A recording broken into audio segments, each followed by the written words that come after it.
नमस्कार दोस्तों, स्वागत है आपका टेक्नो डिफेंस अपडेट पे। तो दोस्तों आज हम बात करने वाले हैं तेजस MK2 के बारे में और साथ में इस वीडियो में हम जानेंगे इसकी टाइमलाइन के बारे में और साथ में इसके डिज़ाइन के बारे में, इसके रडार और एवियोनिक्स के बारे में, इसमें जो वेपन पैकेज होगा उसके बारे में भी हम इस वीडियो में पूरी डिटेल से बात करने वाले हैं। और साथ में जैसा कि आप सबको पता है कि जो हमारा जो twin engine deck based fighter jet होने वाला है उसकी ज़्यादातर जो टेक्नोलॉजी है उसे लिया जाएगा जो हमारा तेजस MK2 फाइटर जेट है। और दोस्तों इस एयरक्राफ्ट के एवियोनिक्स और साथ में वेपन पैकेज बहुत ज़्यादा इंटरेस्टिंग है और इन सबको देखते हुए ये मीडियम वेट कैटेगरी के फाइटर जेट में सबसे ज़्यादा एडवांस होगा।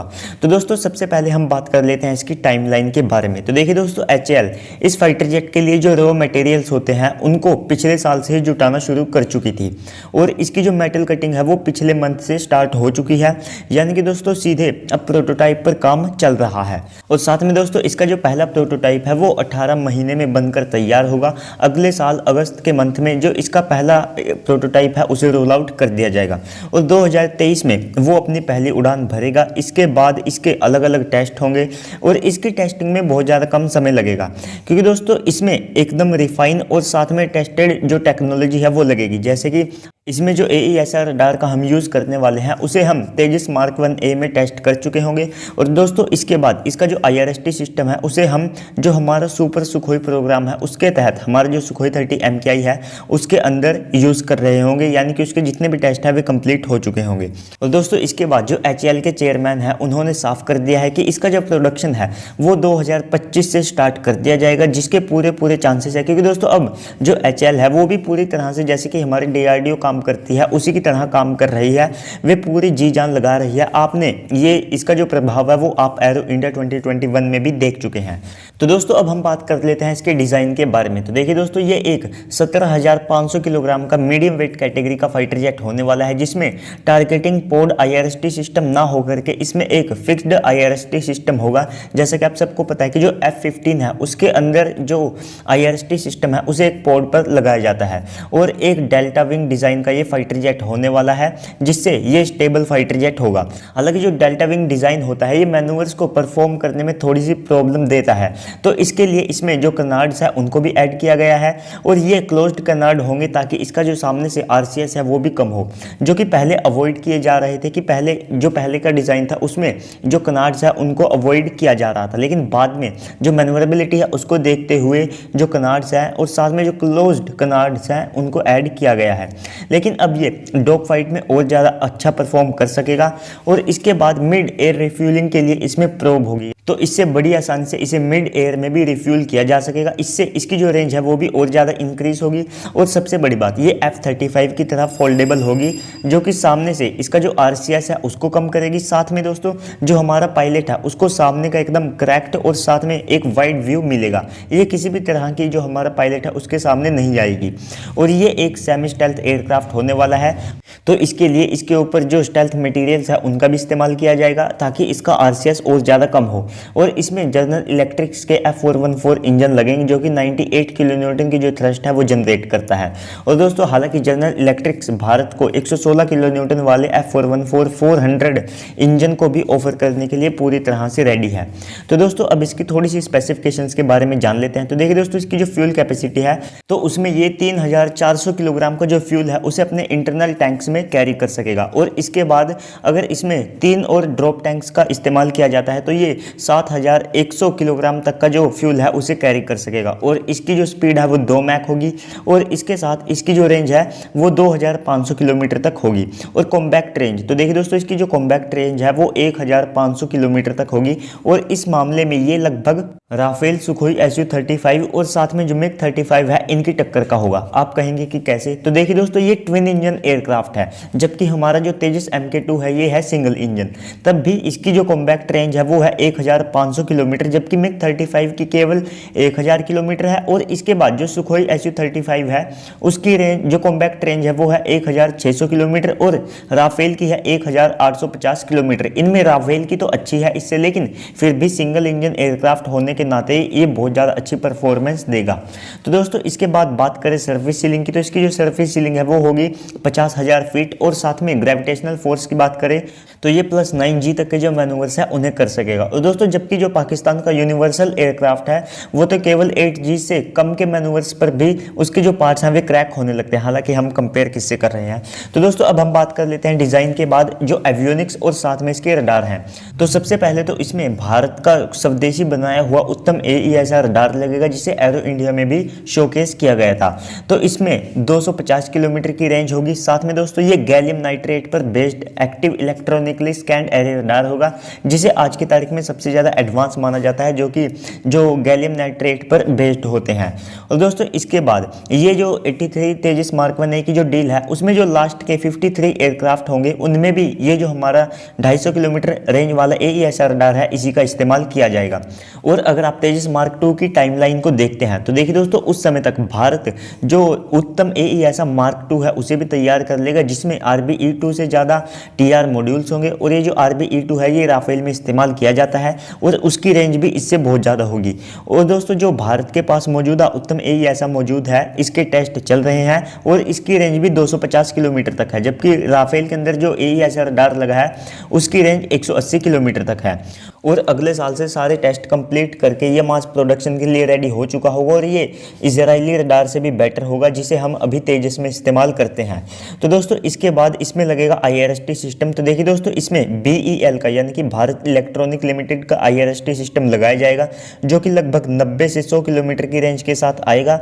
और BEL के मुताबिक ये राफेल के IRST सिस्टम से ज़्यादा एडवांस और साथ में ज़्यादा रेंज के साथ आएगा। इसका इस्तेमाल जो हमारा सुपर सुखोई प्रोग्राम है उसमें भी किया जाएगा।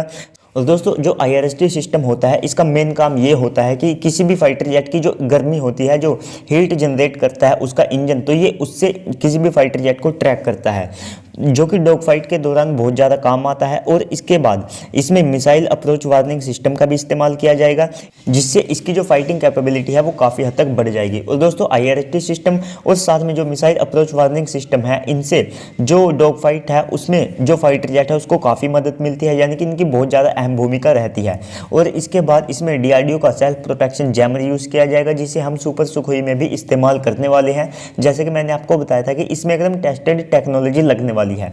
और DRDO का ही इसमें जो इलेक्ट्रॉनिक वारफेयर सिस्टम है उसे यूज़ किया जाएगा, जिसे डेयर बना रही है, यानी कि डिफेंस एवियोनिक्स रिसर्च इस्टेब्लिशमेंट इस पर काम कर रही है।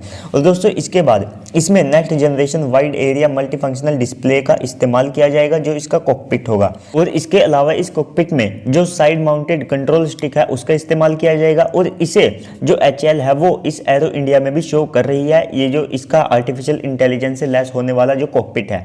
और दोस्तों ये आर्टिफिशियल इंटेलिजेंस का ये फायदा होगा, ये 98% वॉइस कमांड को समझ सकेगा, जो ताकि जो पायलट है वो बड़ी आसानी से इसको कमांड दे सकेगा और उसके ऊपर कम से कम प्रेशर रहेगा, किसी भी बटन को ना दबाकर वो अपनी वॉइस कमांड से इसे कंट्रोल कर सकेगा।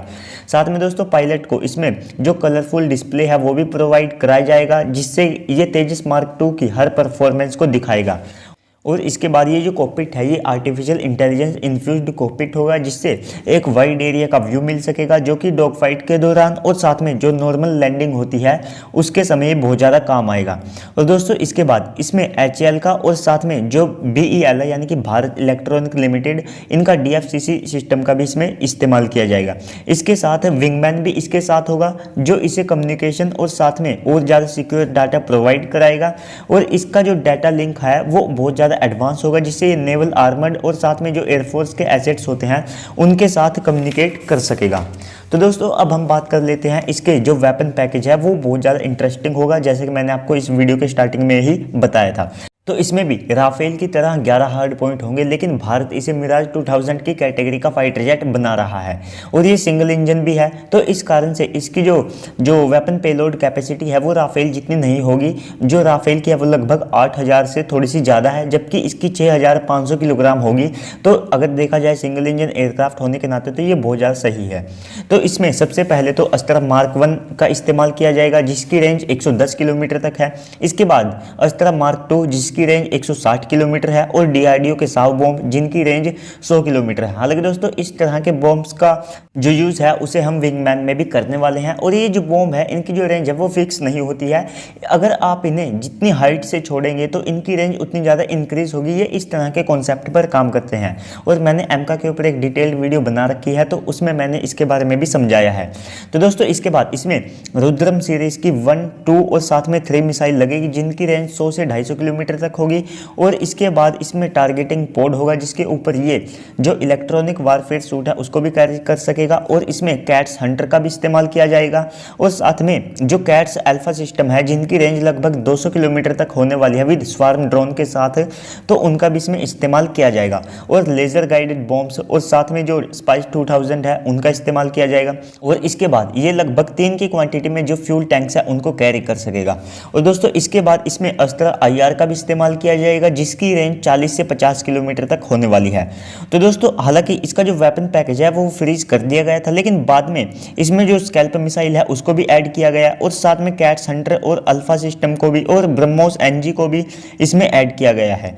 और दोस्तों अगर आप इसका वेपन पैकेज देखते हैं तो वो बहुत ज़्यादा इंटरेस्टिंग यहाँ पर रखा गया है। अगर आप कहें कि एकदम DC मार्वल्स जो वेपन पैकेज है, ये तो कहना गलत नहीं होगा, क्योंकि दोस्तों वेपन पैकेज का किसी ने भी इतना ज़्यादा नहीं सोचा था कि HAL इतना ज़्यादा एडवांस वेपन पैकेज इसमें रखेगी, क्योंकि हर तरह के आपके मन में जिस भी तरह के जो एयर टू एयर या फाइटर जेट में लगने वाले मिसाइल्स का नाम आता है तो ये हर उस मिसाइल को फायर कर सकता है। और दोस्तों हो सकता है कि आने वाले समय में इसमें जो हाइपरसोनिक मिसाइल है उसको भी ऐड कर दिया जाए। तो दोस्तों वेपन पैकेज बहुत ज़्यादा इंटरेस्टिंग है, इसके ऊपर किसी भी तरह का HAL के ऊपर जो है सवाल नहीं उठाया जा सकता। हालांकि पूरा फाइटर जेट बहुत ज़्यादा एडवांस होने वाला है। तो दोस्तों इसके बाद ये इसमें अस्त्रा मार्क 3 को भी एक तरह से लगाया जा सकता है, जिसके पूरे चांसेस है क्योंकि वो 350 किलोमीटर रेंज के साथ आएगी, और उस मिसाइल को हम एमका में जब इस्तेमाल कर सकते हैं जिसमें इंटरनल वेपन बे होता है, तो वहाँ पर बहुत सारी प्रॉब्लम्स फेस करनी पड़ सकती है। तो विदाउट एनी इंटरनल वेपन बे होगा तो इसे तो हम बड़ी आसानी से इसमें इस्तेमाल कर पाएंगे। और इसके बाद इंडियन एयरफोर्स लगभग 170 तेजस मार्क 2 को खरीदेगी, जो कि स्क्वाड्रन के हिसाब से अगर देखें तो लगभग 10 स्क्वाड्रन में इसे खरीदेगी। और साथ में हर एयरक्राफ्ट 65 to 75 मिलियन $US का जो हमारी एयरफोर्स है उनको पड़ेगा, और ये फ्यूल कैपेसिटी में मिराज और साथ में ग्राइपन E से बहुत ज़्यादा आगे है। और जितने सारे इसमें चेंजेस किए गए हैं तो उनके हिसाब से इसका जो एक्सपोर्ट पोटेंशियल है वो बहुत ज़्यादा बढ़ गया है, क्योंकि ओवरऑल एकदम बेस्ट एयरक्राफ्ट होने वाला है अपनी कैटेगरी का, जिसमें लगभग 5th जनरेशन के जो एवियोनिक्स और साथ में रडार है उनका इस्तेमाल किया जाएगा। जो वेपन पैकेज है वो बहुत ज़्यादा एडवांस है, हर तरह के वेपन्स को ये फायर करने में सक्षम होगा। साथ में इसका जो डिज़ाइन है वो इसकी परफॉर्मेंस के हिसाब से बहुत ज़्यादा अच्छा है। तो दोस्तों आपको ये वीडियो कैसी लगी कमेंट सेक्शन में लिखना बिल्कुल भी मत भूलिएगा, और साथ में चैनल को सब्सक्राइब करके बेल आइकन को दबा दीजिएगा, ताकि आपको ऐसे ही डिफेंस से रिलेटेड जितनी भी वीडियोस है मिलती रहे। तो चलिए दोस्तों आज की इस वीडियो में इतना ही, मिलते हैं अगली वीडियो में, तब तक के लिए गुड बाय, जय हिंद।